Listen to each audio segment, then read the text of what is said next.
Thank you for joining us. It's 18 GMT, 6 p.m. in Gaza. In the coming hours, a deeply divided Israeli war cabinet will discuss the latest proposal to end the war on Gaza, a plan the U.S. president has said was proposed by Israel. Prime Minister Benjamin Netanyahu's far-right ministers have threatened to bring down the government if he agrees to the deal. In Cairo, meanwhile, Egypt has told Israel that it must withdraw from the Rafah crossing for it to operate again, according to Egyptian media. Israel took control of the Palestinian side of the border several weeks ago. Here's why reopening that crossing is so important. No life-saving aid has entered through the border in weeks. Famine is taking hold and life-saving medical and food supplies are running low. Hundreds of trucks are stuck on the Egyptian side of the Rafah crossing, and the food they are carrying is rotting in the summer heat.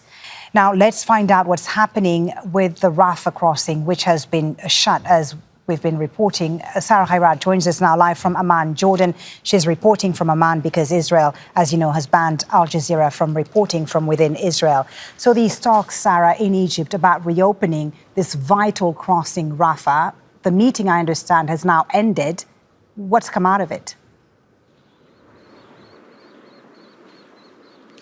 That's right. Egyptian local media source, which has very close connections with the Egyptian authorities, is reporting that Egypt has said that it won't be opening the Rafah crossing as long as Israel remains there. It says that it must completely withdraw from that Philadelphia corridor and return Palestinians to be able to rule that side of the border. Let me just give you a quick description of what the Philadelphia crossing corridor rather is. It's 14 kilometers long. It's known as a buffer zone between Egypt and the Gaza Strip. The Egyptians on one side and the Palestinians manning it on the other side. It was part of a Camp David agreement back in the 1970s, and then in 2005 it was established that that was a completely demilitarized zone. Now, when Israel decided to start its offensive in Rafah a few weeks ago, it took over that corridor completely. Probably about a week ago, they said that they had full operational control of it. They've gotten rid of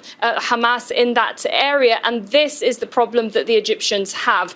Not only that, it was only under the US convincing the Egyptians to allow aid to come across. Otherwise, those aid trucks had been stuck at that border for a very long time. But this is Egypt showing that it's not happy about this situation at all. So no change in the status of the Rafah crossing. The border will remain closed, Sara. Another meeting that's happening today is that of the Israeli cabinet. Divisions among the war cabinet members about the way forward and how they respond to the latest ceasefire proposal. What can we expect from this meeting, Sara? That's right, Folly. Sundays, you'll usually have a war cabinet meeting. That's nothing unique. But what makes it different today is that they will clearly be discussing this proposed plan that the US administration, including the president himself, put forward just a couple of days ago. Well, before this meeting, you've had the defense minister, Yoav Gallant, saying they're already discussing getting rid of, who is the next person that's going to govern the Gaza Strip. So they're already said that they're looking into that, but also adding that they will not end the fighting until they get rid of Hamas's capabilities fully, not just in terms of arms or military-wise, but also in terms of not being able to govern the Gaza Strip any longer. But the problem that has been faced here is that some of those in the war cabinet have had a major issue. Benny Gantz, for example, giving a deadline of June the 8th, saying to Netanyahu, you need to find out what your next plan is. You need to share this plan. We have to know what we're doing next. And if you don't, we will pull out of this government. And then you also have people like Itamar Ben-Gvir, that's the national security minister, absolutely furious yesterday, tweeting as soon as he can about this latest deal, saying that it is an absolute no-go. He's absolutely furious and has threatened him and Bezalel Smotrich. They did this around the same time, probably in coordination, for both their parties parties to pull out of this government. Why does that matter? Because if this government is dissolved, this will be problematic for Prime Minister Benjamin Netanyahu, who's holding onto that power as much as he can, and families of those captives are accusing him of putting his political interests first. Sarah, thank you very much. Sara Khairat live there in Amman, Jordan, because, again, the Israeli government has banned Al Jazeera from reporting from inside Israel. Let's cross over to Washington, D.C. now, and Shihab Rattansi. Shihab, what's the latest response from the Americans to the ceasefire proposal? They insist that this was an Israeli plan.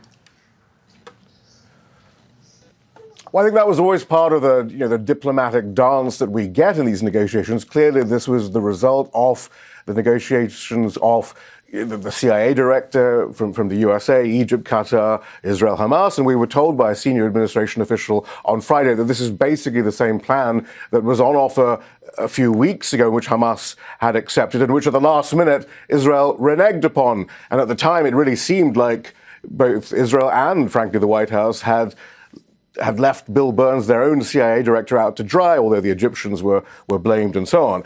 And now this time the White House has put its foot down. We need agreement on this deal. We were told that there are a few modifications in the deal. So whether that now means that this is an Israeli proposal, maybe that's what they're trying to wiggle through. But it was always a phased deal. And so Biden made his speech, but they never published what the deal was, this 4.5-page document. So there was some confusion. But only the first phase has really been agreed upon. The rest of it hasn't been agreed upon, which is why what Netanyahu says and what Biden says can seem like they're divergent, even as theoretically they're both agreeing on the deal. But this is how John Kirby, the national security spokesperson, was trying to clear it all up on the Sunday talk shows. Well, it is an Israeli proposal, one that they arrived at after intense diplomacy with our own national security team and over at the State Department. It is a phased approach, George. So where we are right now is that proposal, an Israeli proposal, has been given to Hamas. It was done on Thursday night, our time. We're waiting for an official response from Hamas. We would note that publicly, Hamas officials came out and welcomed this proposal. So what would we hope would happen is they would agree to start phase one as soon as possible. So, in the end, though, what we are seeing now is the White House is putting its foot down. All this stuff about Hamas's future, where there seems to be divergent noises from Netanyahu, are one thing. But in the end, this is all about what Biden needs right now. And he needs sometime in the near future some kind of temporary pause. That is what the Israelis have agreed to, a 6-week pause, which will then be rolled over as negotiations continue into, for example, the future of Hamas. So that's what they're pushing for. That's been agreed upon. But that's why you can there's still room for that debate about future phase 2, phase 3. Who knows about phase 2, phase 3? Biden may not even be in office. But all that White House is concerned about is that phase 1, that 6-week temporary pause that can be renewed. Now, meanwhile, Netanyahu, Shihab, has been invited to speak to the U.S. Congress, but it seems that in Washington, not everyone is happy about this. Senator Bernie Sanders released a statement saying Benjamin Netanyahu is a war criminal. He should not be invited to address a joint meeting of Congress. I certainly will not attend. We've heard ever since the Republicans issued this invitation to Netanyahu, clearly in an attempt to bring out the divisions in the Democratic Party, that there was much hand-wringing and discomfort amongst the Democrats. Should we attend? Should we boycott? But what we know, certainly in the Senate, is that in the end they all get on board, despite all their expressions of discomfort about the alleged genocide in Gaza. Only 2 Democrats and 1 independent voted against the last Israeli arms shipment in the Senate, 1 independent, Bernie Sanders, and then 2 Democrats. So in the end, they're very likely to attend. Where we might see more discontent being expressed, maybe with boycotts, is in the House, where 37 Democrats voted against the latest aid package and are indeed very vocal, like Rashida Tlaib, for example, Palestinian-American herself. So I think there we might see some more boycotting. But in the end, though, Congress, they talk a good talk, but they all end up towing the line. All right, Shihab, thank you for that. Shihab Rattansi live there in Washington, D.C.